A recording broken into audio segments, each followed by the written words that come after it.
É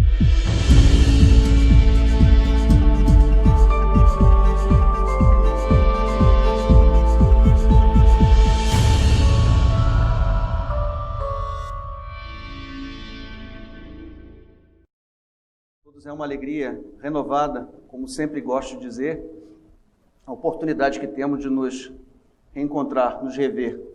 Já estamos próximos aí do final do ano, sei que muitas pessoas já estão viajando, mas motivos de sobra nós temos para agradecer, porque tivemos esse salão praticamente lotado em todas as edições anteriores. Hoje tivemos a necessidade de realizar o programa um pouquinho depois do horário convencional, após a cantata de Natal, mas fomos brindados com essa oportunidade de harmonização aí, por parte da cantata. Mas o nosso muito obrigado, nossa gratidão pela presença de vocês ao longo de todo esse ano. E hoje ficamos ainda mais felizes porque temos aqui conosco o Max Lânio Lacerda.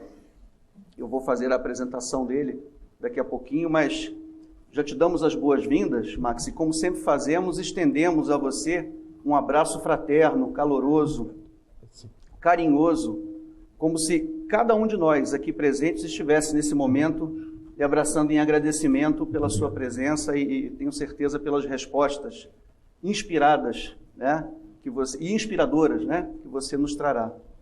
Então passo à apresentação do Max. Max é expositor da doutrina espírita no Distrito Federal e em diversos estados do país. É diretor de estudos do Centro Espírita Caminho da Luz, SECAL, no Lago Oeste, Distrito Federal. Monitor de ESD e de mediunidade e de educação da mediunidade na Federação Espírita Brasileira. FEB, monitor de ESD e de mediunidade no SECAL.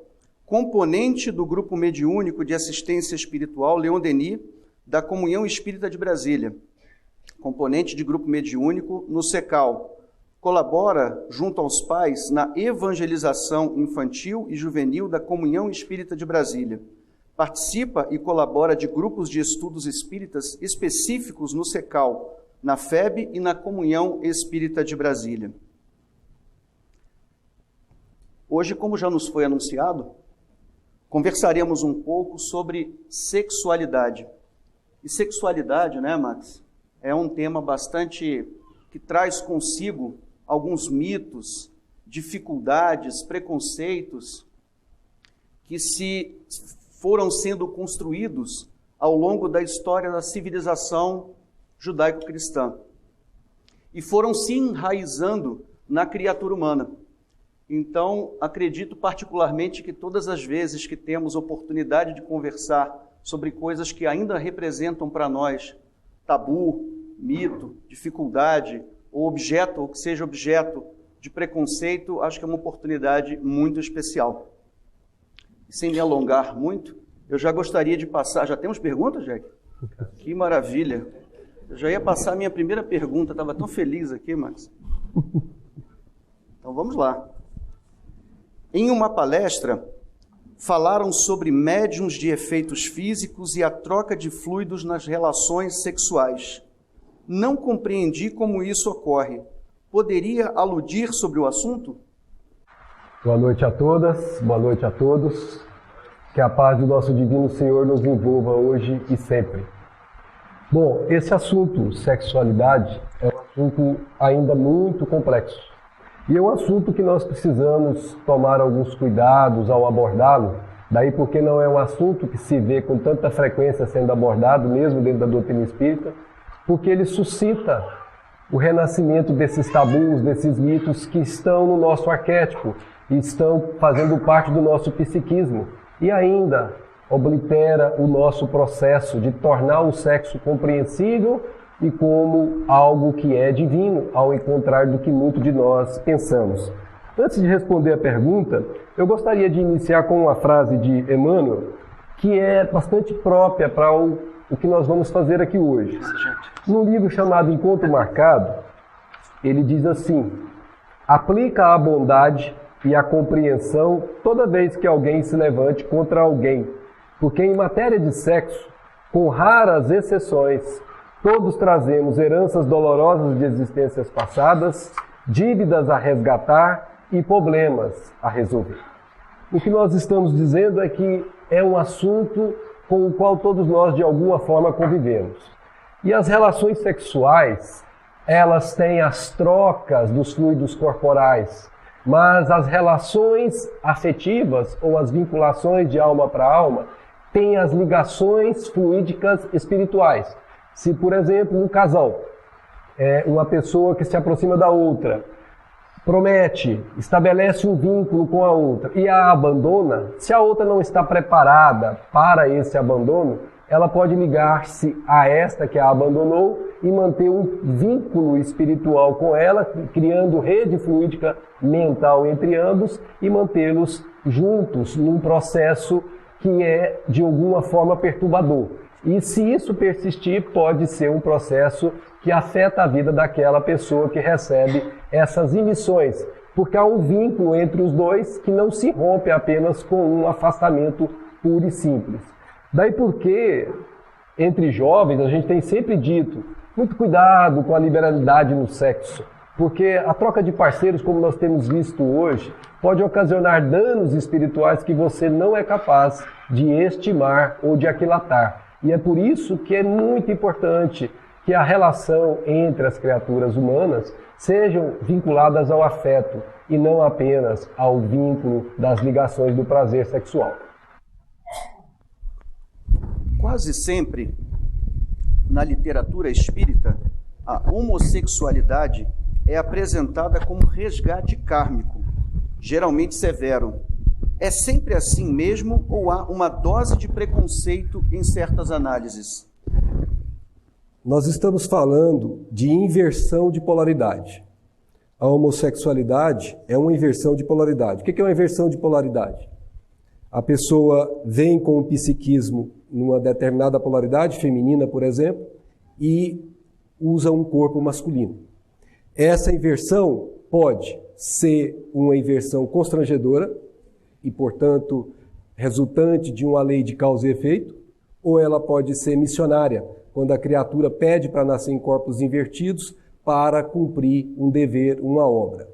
Com relação a essa questão missionária, nosso querido Chico Xavier, por diversas vezes na intimidade daqueles que com ele conviviam, ele dizia que tinha uma alma de mulher, mas que precisava habitar um corpo masculino, porque à época que ele nasceu na Terra, o trabalho era mais apropriado para essa condição. Mas aí o nome não é homossexualidade, é apenas inversão de polaridade em que a pessoa admitiu e solicitou. Ela tem, obviamente, que viver com aquilo, mas aquilo não a constrange, porque ela sabe que aquilo faz parte da missão dela.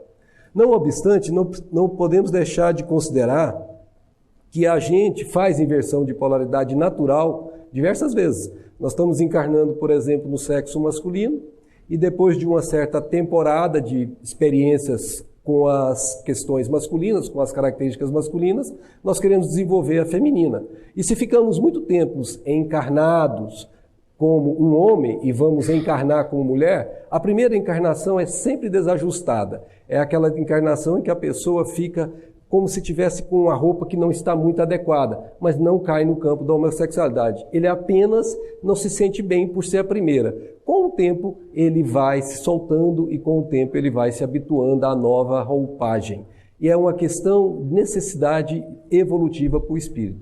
É muito fácil perceber isso quando a gente tem um casal, por exemplo, em que o homem é aquele que cuida mais dos aspectos da casa que são normalmente vinculados aos cuidados femininos. E ela é aquela que cuida mais dos aspectos que normalmente são do masculino. Os dois estão casados e estão normais, mas ainda assim trazem forte impressão das últimas encarnações. Por exemplo, quem vai trocar a lâmpada geralmente é ela, não é ele. E nem por isso ele perdeu a masculinidade. Quem vai fazer o pudim geralmente é ele e não ela. E nem por isso ela perdeu a feminilidade. Quem é que mata a barata? Coitada da barata. Vai ser ela, porque ele ainda não se dá muito com as baratas. Então isso não traz nenhum cunho de homossexualidade.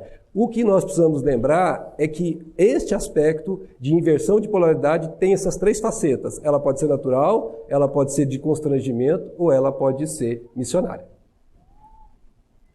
Uma pessoa obsediada pode estar com o obsessor no ato sexual ou talvez ele lhe influenciar o início de um relacionamento que lhe pareça conveniente ou prejudicial ao obsediado? Olha, o nosso querido apóstolo dos gentios disse assim, uma frase muito forte. Ele diz assim: estamos rodeados de uma nuvem de testemunhas. Deixemos de todo o embaraço. Nós estamos aqui nesse momento com mais espíritos desencarnados do que encarnados. E eles se vinculam às mentes com as quais eles se assemelham, às mentes com as quais eles buscam.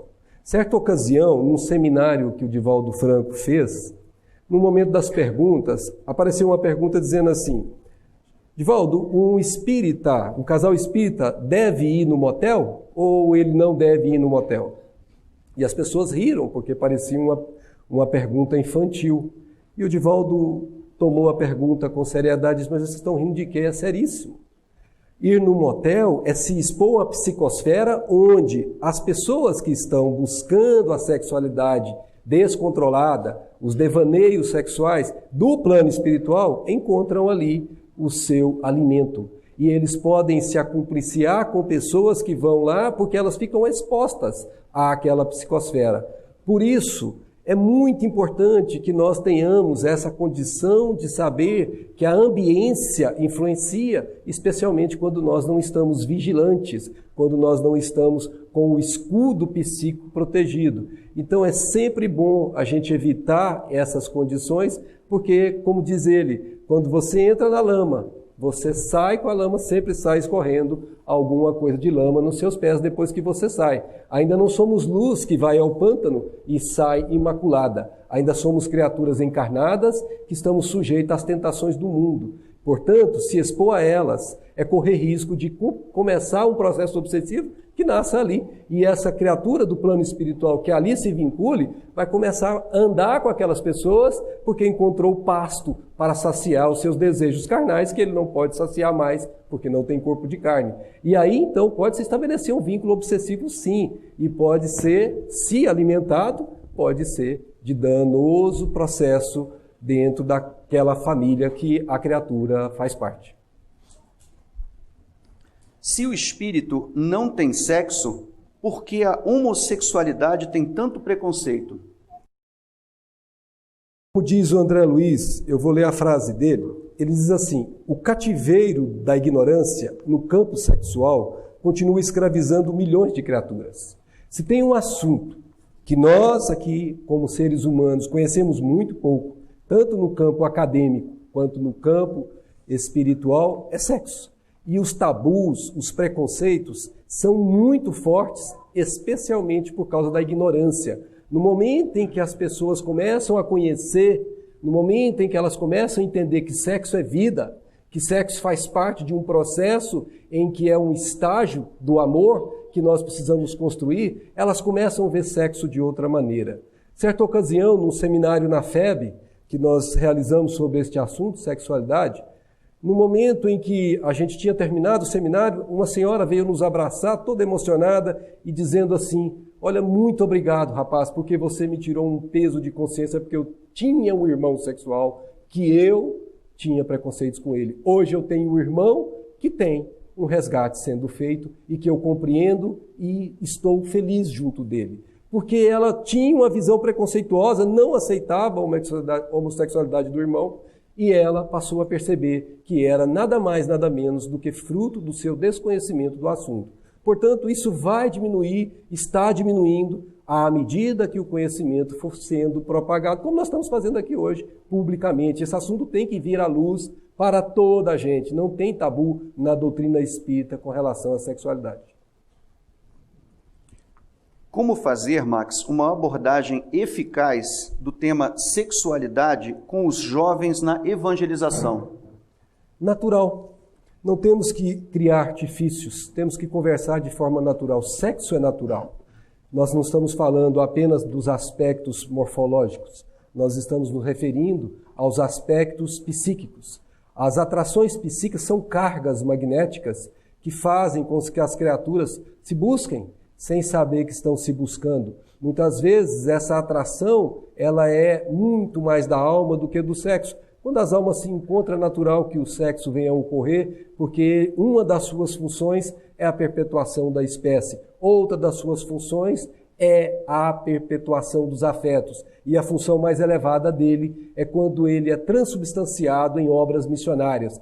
Quando espíritos como Francisco de Assis, Irmã Dulce, como Francisco Cândido Xavier, entregam toda a sua força genésica para obras do bem. Então ele converte esse processo, que é essa força, porque sexo é força, nós não podemos desconsiderar isso, ela vai premir a criatura e ela tem que lidar com essa força, e se ela não lidar com essa força de forma adequada, ela pode construir problemas para a sua vida. Esses missionários, como os referidos, eles conseguem lidar com essa força, trazendo essa força para obras beneméritas. E aí então eles não precisam de par, eles têm como esposas aquela obra missionária. Chico, por exemplo, produziu 412 filhos enquanto estava encarnado, que são os livros. De onde ele tirou tanta energia para ficar apenas 2, 3 horas dormindo e o resto do tempo todo trabalhando? De onde ele tirou tanta força para permanecer 92 anos no ar, trabalhando sem repouso?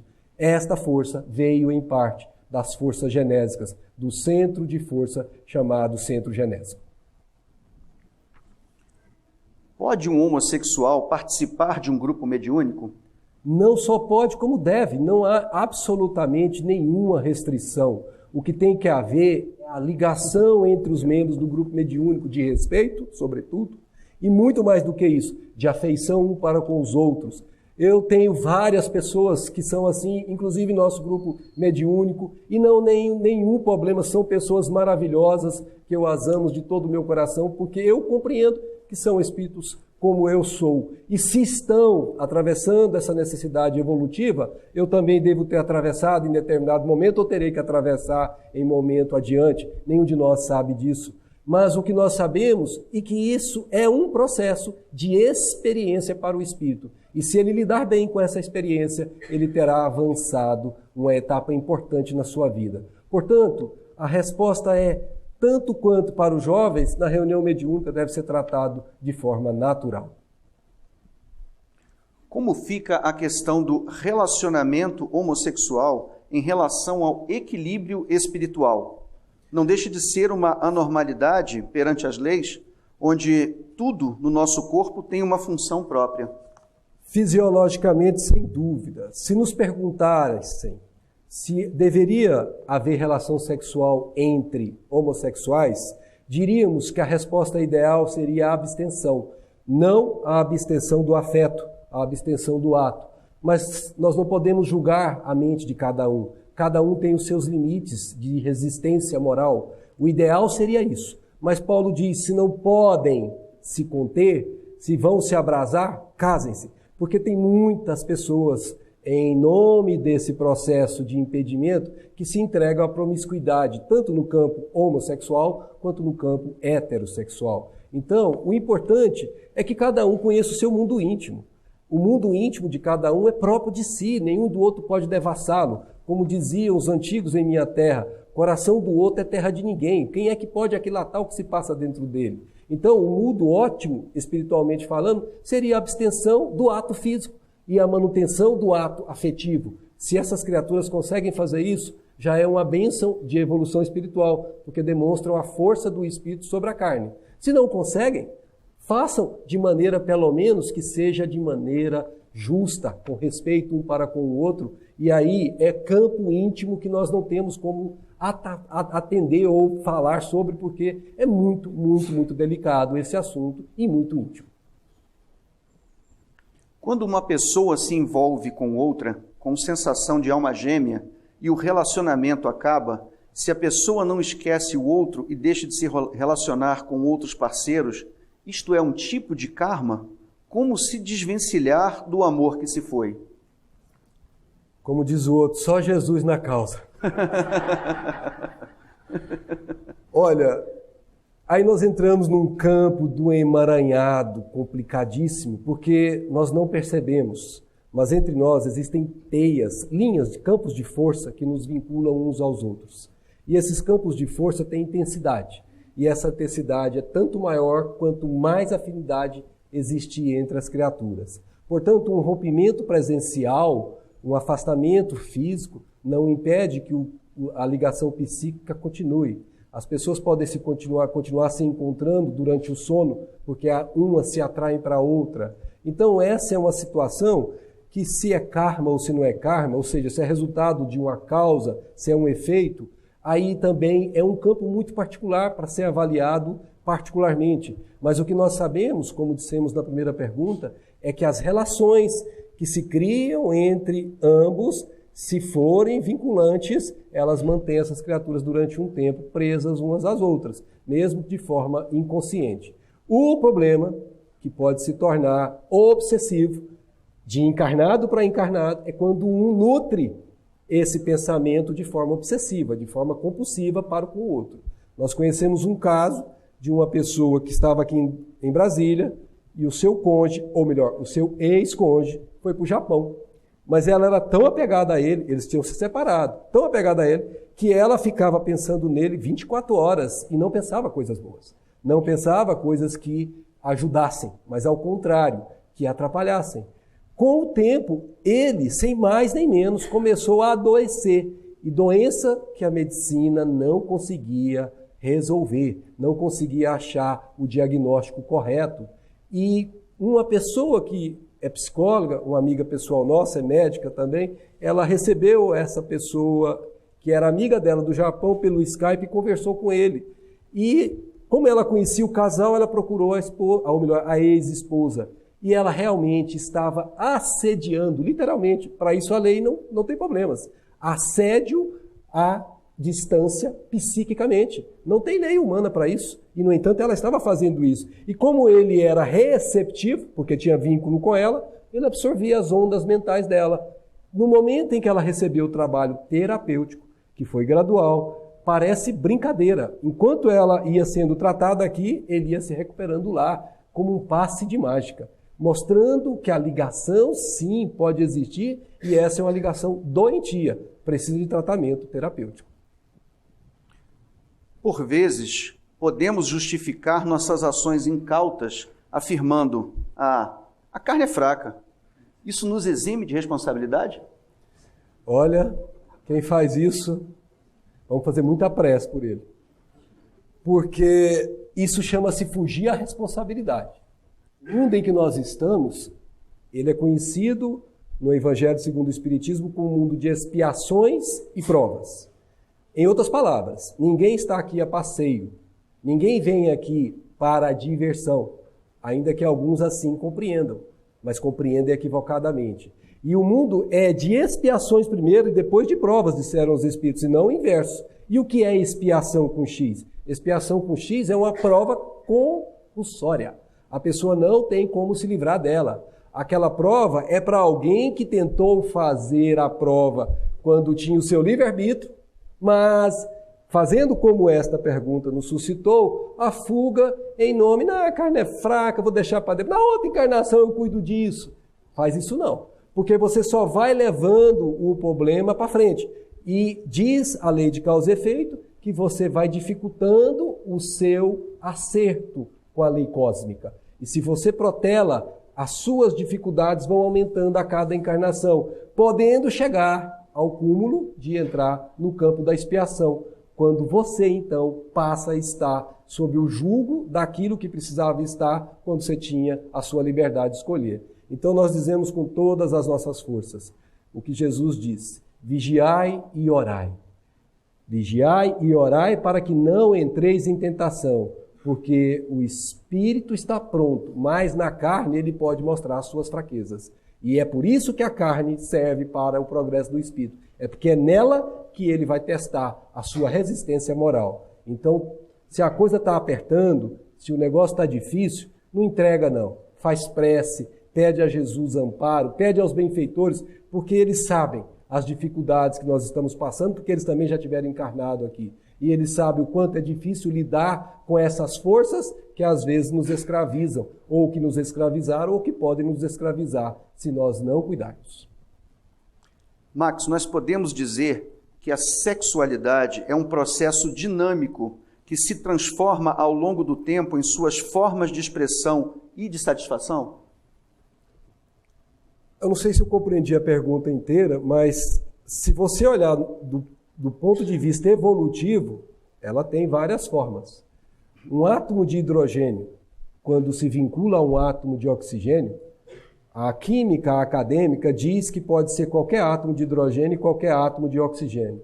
Mas a visão espiritual diz que o hidrogênio é um princípio espiritual que comanda o hidrogênio e o oxigênio é outro princípio espiritual que comanda o oxigênio. E eles se atraem um para o outro não só por afinidade química, mas tem uma ligação também que tem face a essa visão espiritual forças que nós não hoje conseguimos quantificar, não temos como avaliar isso no nosso mundo atual. Então existe um mundo subjacente ao mundo que nós vivemos que tem forças controlando esses movimentos. À medida que vai havendo a evolução, essas forças vão se tornando mais compreensivas. No processo primitivo, quando nós entramos nas primeiras fases da evolução humana, quando nós começamos a ter o raciocínio, a inteligência sendo colocada em evidência, nosso sexo é todo brutal, semelhante aos animais. Nós fazemos o sexo muito mais como resposta a um instinto. À medida que vamos experimentando as sensações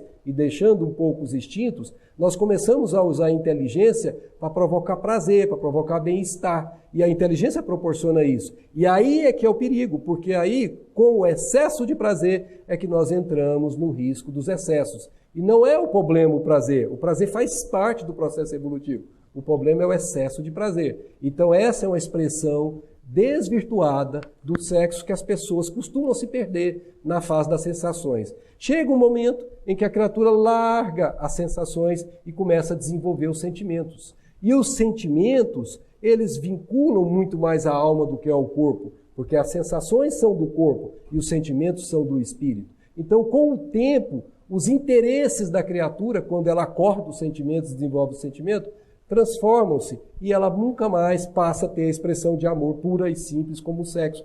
Para ela vale mais às vezes um abraço, mais às vezes uma palavra doce de um cônjuge com o outro, de um parceiro com o outro, do que o ato sexual em si. Eles se nutrem com a força psíquica. O que a doutrina espírita diz sobre o sexo entre os jovens? O meu menino hoje tem 20 anos. Nós estivemos há uns 8 anos atrás, numa festa de final de ano como essa que nós vamos fazer. Nós temos um irmão que reside em Salvador e ele gosta às vezes de convidar toda a família para se reunir lá. E aí nós fomos ficar numa casa de veraneio que ele alugou por lá e o notebook que nós levamos era o meu, mas o meu menino usava. E ele tinha por volta de 14 anos, então devia ser 6 anos atrás, 7 anos atrás, alguma coisa assim. E a gente deixava livre, porque entendia que o evangelho no lar, as conversas abertas, tanto da mãe como do pai, o teriam levado a ter discernimento. Mas um dia, ou melhor, uma noite, eu não tenho o hábito de maneira nenhuma de acordar à noite sem que tenha razões especiais.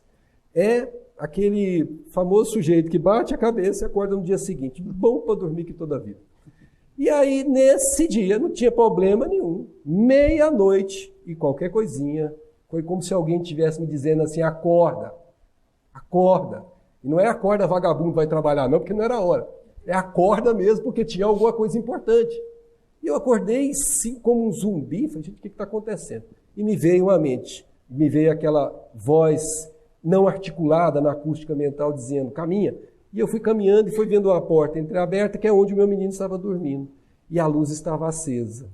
Quando eu entrei, eu peguei o menino no pulo. Coitado, ele não sabia onde esconder os trem dele. Foi uma situação constrangedora para o baixinho, tadinho. Fiquei com dó dele. Eu só disse para ele estava olhando um site de pornografia. No meu bendito computador, imagina. A minha ferramenta servindo para a perversão sexual dentro da minha casa. Só disse para ele, desliga e vai dormir. Mais nada. E também fui dormir e fiz uma prece. Falei assim, ai Senhor, eu que dou tantas palestras, e agora? O que eu falo com meu filho? E fui dormir com a tranquilidade de quem sabe que não está só. Acordei de manhã cantando uma música, que eu sempre gosto de cantar. Senhor, fazei-me instrumento de vossa paz, mas só tinha um trecho que eu conseguia cantar. Engraçado. Onde houver erro, que eu leve a verdade. E eu não conseguia repetir mais nada. O resto eu esquecia para cima e esquecia para baixo. Onde houver, o que é isso? O que está acontecendo? Onde houver erro, que leva a verdade. Aí eu entendi a lição. Peguei o notebook, puxei o capítulo lá do livro, ou melhor, da matéria chamada Sexualidade, e chamei o menino para conversar. Filho, vamos bater um papo? E fiz a apresentação para ele da sexualidade como eu não tinha feito antes. Apresentei para ele, falei, filho, olha o que está acontecendo quando você se vincula a esse campo. Resguarde-se, meu filho, foi o que eu disse para ele. Você tem liberdade para fazer, você terá mais liberdade quando estiver independente dos seus pais. Mas nessa fase, é prudente que você ouça os seus pais, porque o que você está vivendo, os seus pais já viveram. As experiências que você está erradamente passando, você não precisaria passar, porque os seus pais sabem que não convém. Ele ouviu com a tranquilidade, parece que tinha um benfeitor amparando, me pediu desculpa pelo que aconteceu, me deu um abraço, e até hoje eu nunca mais vi meu menino, e nunca mais me acordaram meia-noite também, para poder. Então eu acho que esse diálogo não pode ser aquele diálogo autoritário que você diz, só depois dos 20, meu filho. Não, não é assim. Não se impõe sexo.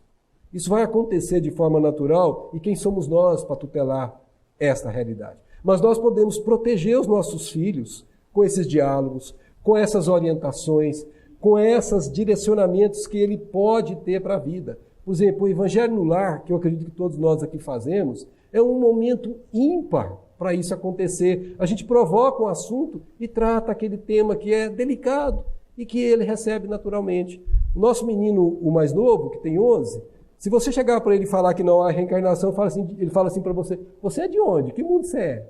Porque ele está tão habituado a entender que reencarnação é parte da vida, que se você fala que não é uma pessoa que não conhece a reencarnação, ele acha que você é de Marte. Porque para ele aquilo é natural.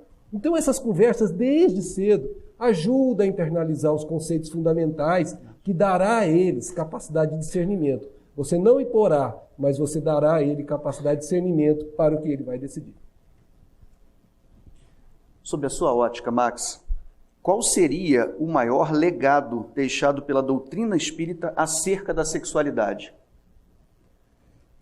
Bom, é uma dificuldade grande para responder essa pergunta, né?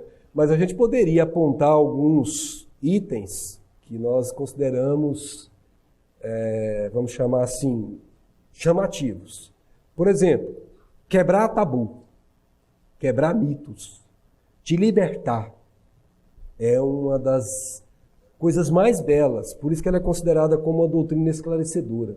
Ela coloca o sexo no lugar dele, como alimentar.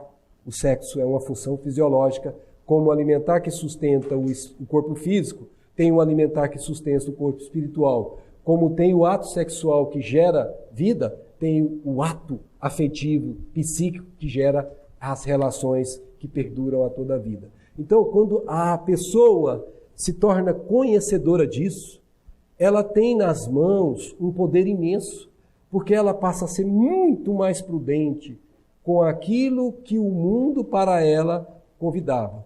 Se você prestar atenção, quando você não tem essas orientações, é muito fácil você se deixar levar pelos rumos que a turma com a qual você se vincula são aqueles que querem levar naquele ritmo. Se você não tiver valores, você acaba indo com eles porque você não sabe o que está fazendo. Então, no momento que você sabe, você não só não faz, como você influencia outros a não fazer. Certa ocasião, meu menino hoje com 20 anos, ele gosta de uma guitarra, tem a bandinha dele. Então ele vai para esses pubs, para esses bares, que eu por mim ele não iria, mas eu não posso contê-lo e não iria jamais fazê-lo. E um dia eu disse para ele, filho, você sabe que bebida alcoólica não convém. Você sabe que sexo pervertido não convém. E fui dar para ele o exemplo da bebida alcoólica. Se você chega a uma mesa, vai ser muito comum os seus amigos que bebem pedir que você beba também. Você tem que ser forte o bastante, sem perder os amigos, para dizer não. E ele me contou um dia que ele tinha chegado num desses barzinhos, depois de um show, e o pessoal pediu, traz uma cerveja aí. E ele falou assim, traz um Guaraná aí. E o pessoal riu. Ah, olha só, ele está pedindo Guaraná. Aí eles para mim falaram assim, olha só, eles estão pedindo cerveja. Ora, se eu não estou envolvendo com a cerveja de vocês, por que vocês estão envolvendo com o meu Guaraná? Diz ele hoje que quando chegam num barzinho desse, traz uma cerveja aí e Guaraná para o Júnior aqui. Porque já sabem e o respeitam. E alguns dos que tomavam cerveja, segundo ele, estão deixando de tomar. Então, de novo, ela torna os movimentos da vida mais fáceis. Quando você lida com um campo sexual que é todo oculto, todo cheio de dedos, na doutrina espírita, ele passa a ser tratado como qualquer assunto. Uma mulher que sempre desejou casar e construir uma família. No entanto, ao longo de sua vida, teve seus relacionamentos amorosos terminados de forma desastrosa e sofrida. Pode haver um problema kármico ou uma obsessão? De novo, é também um campo muito particular para se analisar. Um problema de origem em que o passado está repercutindo no presente pode acontecer sim. Nós estamos falando de relações em que as criaturas se atraem, muitas vezes formam a comunhão matrimonial, independente se é hétero ou se é homo, formam a comunhão matrimonial e depois de um certo tempo de convivência, as pessoas se mostram tal como são. As personas saem de frente e mostram a realidade de cada criatura. Vovó sempre dizia, meu filho, cuidado quando você for escolher a mocinha que você vai casar. Eu falava, por quê, vovó? Porque elas costumam colocar cangaia. Vovó era da fazenda. Cangaia é um negócio que você coloca no boi para poder segurar o boi para fazer só o que ele quer. Eu falei, mas vovó, como é que é isso? Ela falou, cangaia, meu filho. Essas meninas, elas são custosas, era como ela falava. Então, para você não correr risco, meu filho, coma 1 quilo de sal com ela. Eu falava, o que é isso, vovó? Comer 1 quilo de sal? Em outras palavras, conviva com ela mais tempo, para você conhecê-la melhor e você saber se é ela mesma, a pessoa certa que você deve buscar para a sua união.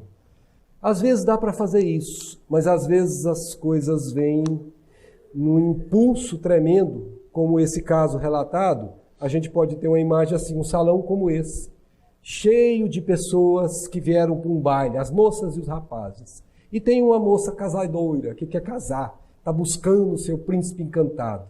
Aí ela chega, faz uma prece para Jesus, é claro, antes de ir para esse baile, porque é o sonho da vida dela, para encontrar o anjo da vida dela, um príncipe encantado. E quando ela chega, fala, nossa, Jesus ouviu minhas preces. Só tem pedaço de mau caminho aqui.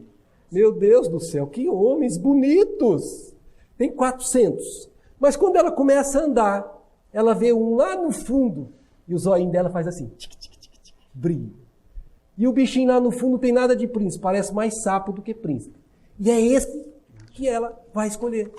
Então veja que às vezes há certas relações que os nossos mecanismos do magnetismo espiritual faz com que nós nos encontremos forçosamente para colocarmos em prática as lições dos evangelhos. As lições que Jesus nos ensinou, paciência, tolerância, aceitar o outro como o outro é e não como eu gostaria que ele fosse. Se assim praticarmos as nossas relações, muitos dos relacionamentos que estão terminando desastrosamente continuariam até o fim da encarnação. Mas para dizer isso, para o caso da perguntadora, da pessoa que nos perguntou, precisaríamos conhecer em detalhe. Não obstante, esta é uma frequência bastante grande. Muitos casamentos são desfeitos porque as pessoas não educam-se evangelicamente, não exercitam as virtudes que são aquelas que constroem as relações profundas. Como lidar com pais extremamente preconceituosos em relação a filhos homossexuais? Entrega para Lava Jato. Esses pais preconceituosos denuncia para Lava Jato. Manda prender. Brincadeiras à parte, pessoal. Nós temos que respeitar o mundo desses pais. Veja, qual o nível de conhecimento que eles tiveram sobre o campo sexual. Assim como nós reportamos agora há pouco a palestra na FEB, o seminário que nós fizemos na FEB, de uma pessoa que veio nos dizer que tinha um preconceito com o irmão e que esse preconceito acabou no momento em que ela se conheceu o que ela não conhecia e que aquilo tornou para ela um alívio, tirou um peso. Muitos pais poderiam ter a mesma situação se tivessem uma oportunidade como essa. É claro que nós não vamos eliminar todas as dúvidas, não vamos, aqui nesse encontro de curto espaço de tempo, atender todas as demandas, porque isso exige estudo. Nós vamos, inclusive, sugerir algumas bibliografias para quem quiser se aprofundar, mas é claro que suscita os caminhos do início, suscita naquele pai que é preconceituoso a abertura, que seja uma frestazinha de luz que permite a ele um livro que ele vê ali na livraria e ele começa a ler e encontra naquele livro visões distintas da que ele já tinha há muito tempo. Os nossos avós, nossos pais, foram criados em regime de muito autoritarismo. Nós sabemos disso. Não é que hoje nós devemos criar o nosso filho com a condição oposta. Nós temos que equilibrar, temos que ter a energia e temos que ter a ternura. Mas nós temos que aprender que os nossos pais não estão prontos para aceitar situações que eles não foram preparados para aceitar. Então ajudemos os nossos pais e nós que estamos vivendo a condição da inversão, tenhamos a paciência de compreender o outro. Não querer que o outro seja o que nós gostaríamos que ele fosse, mas o que ele é, e aceitar, porque isso é uma indicação clara de que a pessoa tem evolução espiritual, quando ela aceita o outro como o outro é. Como lidar com uma evangelizanda que em sala de aula dá em cima dos meninos o tempo todo? Ela não pode ser evangelizanda, com todo respeito. Aí nós temos um problema de direção, porque o dirigente que comanda um trabalho desse precisa conhecer os seus comandados. Ali são trabalhadores do Cristo. Ninguém está num processo de evangelização por remuneração. A remuneração que se faz é no campo espiritual. Então, nesse momento, o evangelizando precisa receber orientações e de imediato ser afastado do trabalho, para que esse processo seja identificado intimamente nele e ele seja ajudado. Não é afastado do trabalho, é afastado do contato, para que ele receba as instruções. Muitas vezes, esse evangelizando está sob aquele processo espiritual dos nossos irmãos que estão ainda desequilibrados no campo sexual e encontram matriz na alma desse evangelizando e começa a suscitar esses desejos que são pouco importantes na vida de uma pessoa e que podem trazer sérios danos para ele e para aqueles com os quais ele lida. Então, não tenhamos dúvida, essa pessoa não pode continuar sendo evangelizanda enquanto ela estiver submetida a esse tipo de situação. Aí me perguntam, mas como saber quem é ela? Os participantes, de forma anônima, têm que ter uma ouvidoria natural, que eles não se exponham para que isso chegue ao conhecimento dos dirigentes. O que a doutrina espírita nos diz sobre sexo antes do casamento? E já temos uma segunda pergunta, mais ou menos dentro da mesma. E sobre a masturbação? O sexo antes do casamento é uma situação bastante complicada, porque se nós observarmos a realidade evolutiva no último século da nossa humanidade, nós vamos ter dois momentos. Antes daquele fenômeno hippie, década de 60 para 70, em que os matrimônios, as famílias eram muito mais rígidas. E depois daquele movimento que tinha raízes muito lindas, mas se perderam exatamente nesses excessos da sexualidade e da drogadição, eles criaram um novo ambiente no mundo que não existia antes deles, que é a da possibilidade de se relacionar de maneira mais aberta uns com os outros no campo sexual. O problema não é esse. O problema é que a liberdade sexual tem sido confundida com libertinagem sexual. Então, como nós dissemos, a troca de parceiros, a relação sexual para experimentação apenas, para satisfação do sexo apenas, é uma coisa danosa para o indivíduo, ainda que ele não perceba. E é danosa porque ele pode estabelecer vínculos psíquicos com os parceiros que ele vai encontrando no seu caminho. Podem ter danos maiores na frente. Então, se me perguntam qual seria a orientação? O ideal, de novo, como eu disse para o meu filho, seria preserve-se. Preserve-se. Mas se não consegue se preservar, se não consegue, como disse Paulo, abrasar, se não consegue conter-se, vai abrasar-se, vai se entregar à devassidão, escolha o parceiro certo e tenha com ele uma relação e depois tenha uma relação fixa. E se você vai contrair matrimônio nos tradicionais modelos, ou se você vai se vincular a ele numa relação conjugal sem nenhum vínculo civil ou religioso, isso não é importante. O importante é que a relação entre ambos seja a relação e que não haja promiscuidade entre ambos. Aí sim, nós entendemos que a relação antes do casamento, porque o que é o casamento? É uma coisa também que precisaria de uma definição mais circunscrita. Então seria uma situação que poderia ser aceitável normalmente quanto a esse aspecto, que seja mono, que não seja poli. Você se incomoda de voltarmos aqui na questão da masturbação? Porque acho que desculpa, ficou... Não, imagina. Só porque, exato. Tá, só perdão. porque acho que ficou.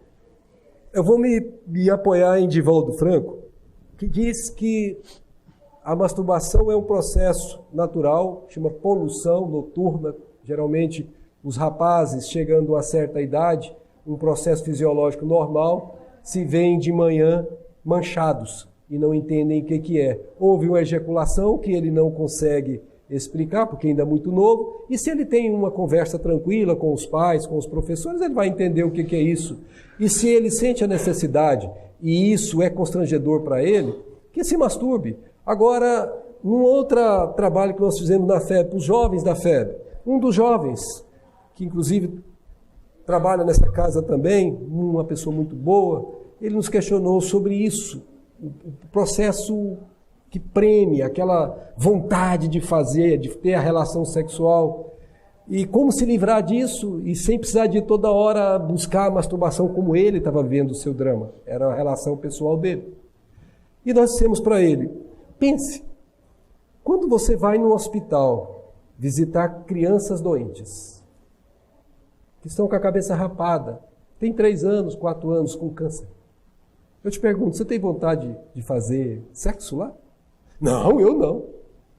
Quando você vai num ambiente em que a caridade é o carro-chefe, você vai entregar uma sopa, você vai fazer aula para crianças analfabetas, você tem vontade de fazer sexo? Não, claro que não. Quando você lida com pessoas feias, sujas, maltrapilhas que a vida coloca ao nosso lado, pessoas que gemem, que buscam amparo, você, quando se envolve com elas, sente necessidade de fazer sexo? Ele falou não. Então você sabe o que fazer, filho. Vá em paz. Maravilhoso. Resumindo, tudo na vida, inclusive o sexo, se feito com muito amor, é abençoado por Deus. É isso mesmo? Com certeza. E aí, se me permite, eu gostaria de pedir a ajuda do nosso querido Emmanuel, que ele trata da educação do sexo, o livro chama Vida e Sexo. Nós extraímos aqui um trecho bastante curto, que me permitam ler. Ele diz assim, toda criatura na Terra transporta em si mesma determinada taxa de carga erótica, de que, em verdade, não se libertará unicamente ao preço das palavras e votos brilhantes, mas à custa de experiência e de trabalho. Assim, em matéria de sexo, bom seria que o homem não tocasse em mulher, mas por causa da prostituição, tenha cada homem sua própria mulher e cada mulher seu próprio marido. Isso é Paulo falando. Paulo já sabia disso antes. Por isso, quanto ao sexo, não a proibição, mas a educação. Não a abstinência imposta, mas um emprego digno com o devido respeito aos outros e a si mesmo. Não a indisciplina, mas controle. Não ao impulso livre, mas a responsabilidade. Fugir da promiscuidade. A aplicação do sexo ante a luz do amor e da vida é assunto pertinente à consciência de cada um. Apesar do avanço da medicina, como fica a questão do uso do Viagra? Pois para pessoas que fisicamente não podem mais exercer atividades sexuais normalmente ou naturalmente. Uma bênção, né, gente? Eu que estou ficando velho, estou agradecido. Tomara que quando precisar a gente tenha. Por que a gente está brincando com isso? A gente está brincando porque se não não tivesse permissão lá de cima, nós não teríamos isso disponível. É claro que o sexo é um meio de manter a ligação entre os cônjuges. É claro que o sexo é um meio de aproximar almas. E é bom que essas almas, conjugadas nesse matrimônio, tenham os seus momentos íntimos, sim. E se um dos dois tem desejo e o outro não pode atender, é um problema, porque nós teríamos aí um desequilíbrio. Nós temos, às vezes, missionários que dedicam a sua vida para a sua missão e casam-se com outras pessoas que não têm o mesmo trabalho de missão. Então, por exemplo, ele sai, vamos imaginar que seja uma pessoa do campo acadêmico, que está buscando desenvolver uma vacina para salvar a humanidade de uma doença atroz. Ele gasta toda a energia dele, todas as forças do centro genésico, estudando, buscando, pesquisando. Então ele já se sacia nas suas necessidades sexuais. Ele chega em casa, ele não tem necessidade de relação sexual. Mas aquela pessoa, a cônjuge que ficou em casa, não gastou a sua energia sexual. E aí ela tem desejo e ele não. Esse casamento não tende a dar certo. Por quê? Porque um não vai suprir as necessidades do outro. A mesma forma se aplica a quando uma pessoa do casal tem essa necessidade de amparo médico para poder continuar mantendo o atendimento mútuo. Então, benza a Deus ao Viagra, que vinha até aparelhos melhores aí para todos nós. Essa pergunta, Max, é sobre pedofilia. Vítimas de abusos sexuais, meninos e meninas, isso quer dizer que é um resgate kármico? Olha, resgate kármico é muito difícil da gente falar. Mas o nosso querido Manuel Filomeno de Miranda, que aliás tem uma obra magistral, ele tem um livro que vai falar sobre onde nascem os pedófilos, como eles são preparados, como são utilizados anões no mundo espiritual, lá nas regiões umbralinas de perversão, para servir de modelo de crianças, para estimular aquelas criaturas a se reencarnarem com esse processo já nelas instalados. Quantas são as pessoas durante o sono que se desdobram e vão instalar e voltam depois do sono com desejos incontidos desses sexos pervertidos, especialmente esse que é um absurdo de buscar crianças. Então, essa explicação da condição de sexo com crianças é muito mais profunda do que a gente pensar numa lei de causa e efeito apenas. É certo que nada acontece sem que haja razões subjacentes para isso, mas dizer que ali tem uma causa específica não é possível dizer.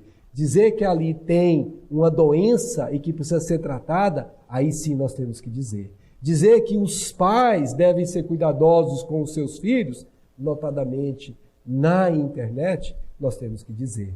Porque qualquer um dos nossos filhos estão submetidos a esse risco. E não orientá-los, e não conduzi-los naturalmente, e não vigiá-los nas suas incursões por esse campo absurdamente largo da internet, é um descuido paternal e maternal. E a responsabilidade dos pais quanto a isso é enorme.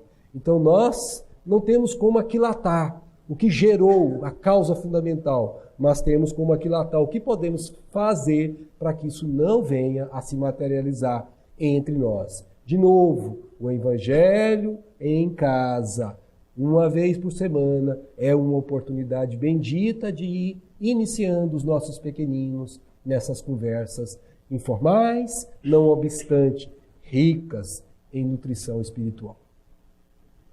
Nós encerramos as perguntas, mas gostaríamos de te pedir, Max, se você pudesse citar para nós 3 obras de referência nas quais nós podemos buscar maior aprofundamento, dado o tempo exíguo, né? Porque suas respostas foram muito qualificadas, sobretudo do que diz respeito à doutrina, e humanizadas da mesma forma. Te agradecemos antecipadamente. Mas essas obras, elas são importantes para nós termos como referência. Ele disse 3, eu tinha 33, mas tudo bem. Brincadeira, eu vou ler só as 3 mais importantes então aqui. O Livro dos Espíritos, questão 200 a 202, deveria ser compulsada para começar a estudar. Vida e Sexo, um livrinho fininho de Emmanuel, uma pérola. Eu já fico imaginando assim, se eu usasse colar de pérola, eu estaria com cheio de livro pendurado aqui em mim. E o livro do Vida e Sexo seria um deles que estaria aqui pendurado. Por quê? Porque tem informações profundas, não só no sexo propriamente dito, mas as suas relações e correlações, matrimônio, homossexualidade. Tem muitas informações que vale a pena a gente buscar. E tem um romance esplendoroso de André Luiz que chama Sexo e Destino. É uma obra magistral e quando a gente lê, a gente percebe como aquela história é mais comum entre nós do que imaginávamos. E outros tantos dele, Ação e Reação, Missionários da Luz, Entre a Terra e o Céu, são obras também que vão trazer pontualmente questões sobre sexo, que à medida que a gente vai devassando essa doutrina, a gente vai se fortalecendo nas respostas. Muito obrigado, Max. Nós ficamos muito felizes. Como disse, vou repetir, com as respostas qualificadas, com um forte alinhamento doutrinário, com exemplos que facilitam a nossa compreensão, o nosso entendimento, mas que salta aos olhos a questão humana, né? O trato humano com questões que dizem respeito a todos nós. São os nossos desafios de vida, né? Entendermos melhor os porquês desses tabus, os porquês dessas dificuldades, desses preconceitos, para podermos vencer com mais naturalidade, né, esses desafios que se nos apresentam ao longo da nossa trajetória. Muitíssimo obrigado, viu, Marcos? Somos nós que agradecemos a todos vocês e desculpa se não conseguimos atender a todas as questões propostas, mas, como dissemos ao Wagner, enquanto encarnados estamos disponíveis, desencarnados eu já não sei. E eu vou quebrar o protocolo. Vou pedir licença a todos vocês, vou me levantar, vou pedir ao Max que faça o mesmo, vou convidar a toda a equipe do Comunhão Inspira, ao Rodrigo, da produtora, aos voluntários da DAO, que venham até o palco. Malu, você passa a semana inteira com um monte de coisa para fazer e nós temos um carinho, um respeito enorme por tudo que vocês vêm fazendo pela nossa casa, mas eu não posso deixar de ter você aqui conosco. E fazer a citação de alguns nomes de pessoas que não estão aqui conosco hoje, mas fazem com que o programa vá ao ar, né? Quer seja na produtora, quer seja na edição, na disponibilização via YouTube. Chega aqui pertinho, vamos ficar todo mundo junto aqui.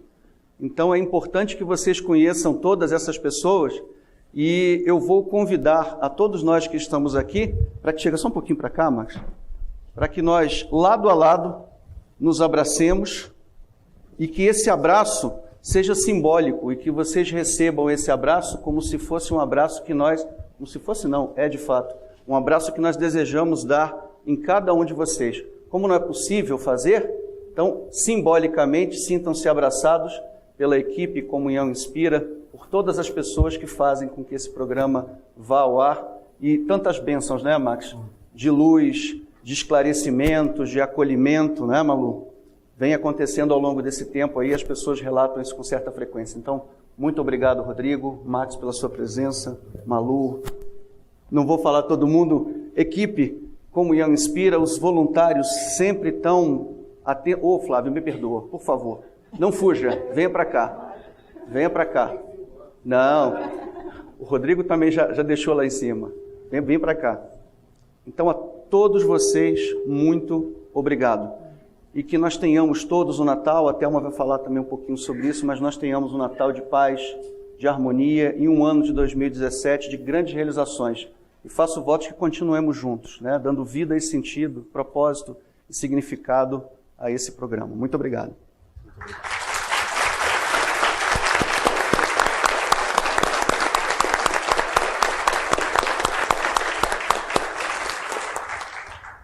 Eu gostaria de citar o nome da equipe da DAO, que sempre está aqui conosco, que é a Fernanda, Daniele, Leandro, Fábio, Jeane, Pedro Vitor e Cássio.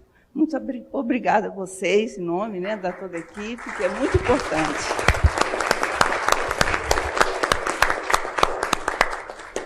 Olha, chamando o próximo programa, que agora é em janeiro, vai ser dia 28 de janeiro, mesmo volta o horário antigo, às 19 horas, com o tema Caminhos que levam à depressão, com o nosso trabalhador da casa, João Leal.